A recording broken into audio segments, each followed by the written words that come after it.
होने लगी और ये हुआ कि ये जो इससे शादी करेगा प्रीति से। तो प्रीति को शादी करने के लिए इसके पिताजी से भी बात होती थी, इसके परिवार वालों से लगातार इसकी बात होती रहती थी।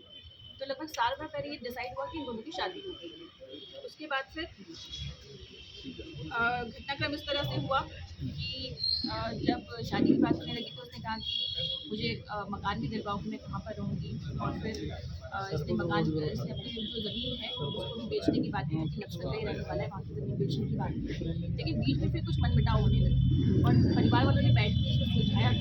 आपके पिताजी भी यहाँ पे आए हुए हैं, उनके द्वारा भी बताया गया कि बीच बीच में बातें जो होती थी उसको सुलझाने की बातें होती थी।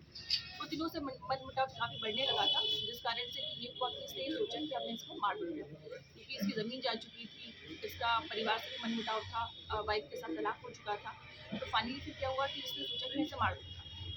उसके बाद जब यहाँ पर इसने 31 तारीख को योजना बनाई, इसने काफ़ी शराब पी हुई थी, इसने उससे बात की, तो उसने कहा कि मैं तुमसे शादी नहीं करूँगी। तो उसी दिन ये आया और इसने 9 बजे के आसपास वहाँ पर पहुँचा और इसने दरवाज़ा खोलने के लिए कहा, तो उसने मना किया और इसने वहीं पर उसको एक गोली मारी, जिससे कि वहाँ पर वो गंभीर रूप से घायल हुई, बाद में वो उसकी मृत्यु हो गई।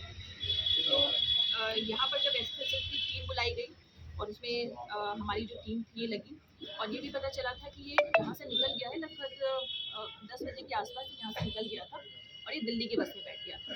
तो हमारी टीम दिल्ली भी गई, इसके जो रिश्तेदार हैं वहाँ पर भी गई, सहारनपुर भी गई। तो दिल्ली जब टीम पहुँची तो वहाँ से भी निकल चुका था और सहारनपुर में इसकी सिस्टर रहती है, तो सहारनपुर में ही संपर्क करने की अपने सिस्टर से कोशिश कर रहा था और वहाँ पर फिर आज इसको छितमलपुर से अरेस्ट किया गया है।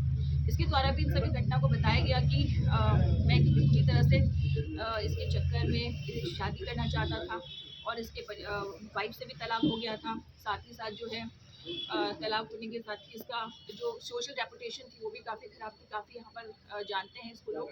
तो इसका ये कहना था कि लोगों ने मेरा संपर्क मुझसे रखना बंद कर दिया था, मुझसे बातचीत नहीं करते थे, मेरी पारिवारिक सामाजिक जो थी वो रेपुटेशन भी खराब हुई थी, साथ ही साथ जो मेरे पैसे थे वो भी खत्म हो गए थे। और लास्ट में जब उसने शादी करने से मना किया तो मैं पूरी तरह से टूट गया और मैंने इसको मारने की प्लानिंग बनाई।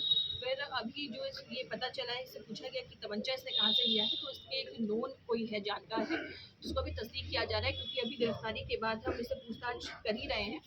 तो ये तस्दीक कर रहे हैं कि इसे तमंचा किसने खरीदा, इसने तमंचा लिया था जिसमें कि इसके द्वारा बताया गया कि 2 कारतूस लिए गए हैं। अब उसे तस्दीक किया जा रहा है, साथ ही साथ जो तमंचे की बरामदगी का भी पूरा प्रयास किया जा रहा है। तो ये पूरी तरह से प्लान मर्डर है और इसने पूरी तरह से सोच के कुछ दिनों से प्लानिंग कर रहा था। ऐसा नहीं लग रहा है कि एक ही दिन की सोच का है, ये काफ़ी दिनों से इसकी प्लानिंग कर रहा था, क्योंकि तमंचा इसके द्वारा बताया गया कि 2-3 महीने पहले खरीदा था। तो अभी उसको तस्दीक किया जा रहा है, लेकिन पूरी तरह से कोल्ड ब्लडेड मर्डर है। इस पर जब वहाँ पर पुलिस टीम पहुँची तो उसके बाद पूरी जो एसएसपी महोदय के निर्देशन में टीमों का गठन किया गया, जिसमें कि एसओजी की टीम, हमारे लोकल थाना की टीम गठित की गई थी और इनके द्वारा लगातार सीसीटीवी कैमराज देखे जा रहे थे और बाकी जो भी बातचीत थी, जो भी नोट उनसे की जा रही थी। तो इसके बाद ये मालूम चला कि तहरीर में भी नेम्ड इसके पिताजी द्वारा किया गया था, सुरेश गुप्ता, जिसका नाम आया है नामजद अभियुक्त है ये।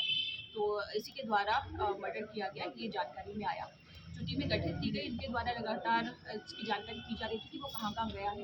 तो मर्डर करने के बाद उसके बाद वो सीधा दिल्ली की तरफ गया था और उसके बाद फिर आज उसे छुटमलपुर से गिरफ्तार किया गया है।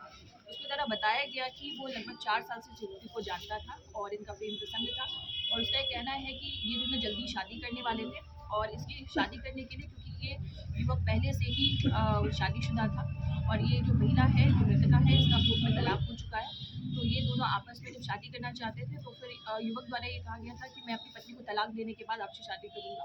तो ये तलाक में भी 2-3 महीने पहले हो गया था। तो तलाक के पश्चात उसके बाद अब ये फरवरी में शादी करने वाले थे, लेकिन इस बीच कुछ इनके बीच में मनमुटाव बढ़ता गया और ये जो व्यक्ति था इसका ये कहना था कि मैंने अपने परिवार से भी अपनी अपनी पत्नी से तलाक लिया, अपने परिवार से दूर हो गया हूँ और साथ ही साथ जो है मैंने जो भी हमारा खर्चा था, जो भी ज़मीन वगैरह थी, उसको भी मैंने अपनी ये जो प्लांट वगैरह खरीदने के लिए इस महिला के लिए किया था। इसके बावजूद अभी शादी के लिए मना कर रही है, तो मेरा सोशल रेपुटेशन और जो पारिवारिक जो मेरी स्थिति है वो स्थिति ऐसी नहीं रही है और अभी शादी से मना कर रही है, इस कारण से उसने इसको मारा है, ये उसने बताया। और अभी हमने इसे गिरफ्तार किया है, साथ ही साथ अभी इससे पूछताछ की जा रही है, इसके द्वारा कहाँ से तमंचा लिया गया और कहाँ पर उसको अभी छुपाया गया है, उस संबंध में भी पूछताछ की जा रही है और जल्दी बाकी चीज़ों का खुलासा किया जाएगा। कोई और भी था इस पूरी साजिश में या अकेला ही था? क्योंकि लंबे समय से साजिश कर रहा था। नहीं, ये अकेला ही था। और क्योंकि बाकी सब लोग जो इनको जानते हैं वो ये जानते हैं कि जल्दी शादी करने वाले हैं, तो इसने ऐसा किसी से शेयर नहीं किया था कि किसी को इसमें शामिल किया हो। और इसके परिवार वालों से भी लगातार बात करता रहता था, जो भी लड़ाइयाँ होती थी दोनों आपस में सुलझाने के लिए भी परिवार जो है कई बार साथ में बैठे हैं। तो अब फरवरी में इनकी शादी भी होने वाली थी, तो इसमें अभी तक यही पता चला है कि अकेला ही था जिसने पूरा मर्डर प्लान किया और 31 तारीख को इसने अपने जो भी इसके मंसूबे थे उनको अंजाम दिया। हमारी थाना की टीमें इसने बहुत अच्छा काम किया, लगातार ही जब से मर्डर हुआ सारी टीमें लगी हुई हैं और दिन रात की मेहनत करके जहाँ जहाँ पर भी ये जा रहा था लगातार फॉलो करते हुए जा रहे थे। सैकड़ों कैमरे में देखे गए हैं, जो ऋषिकेश के हैं या फिर जो दिल्ली के हैं, लगातार कैमरे देखे जा रहे थे।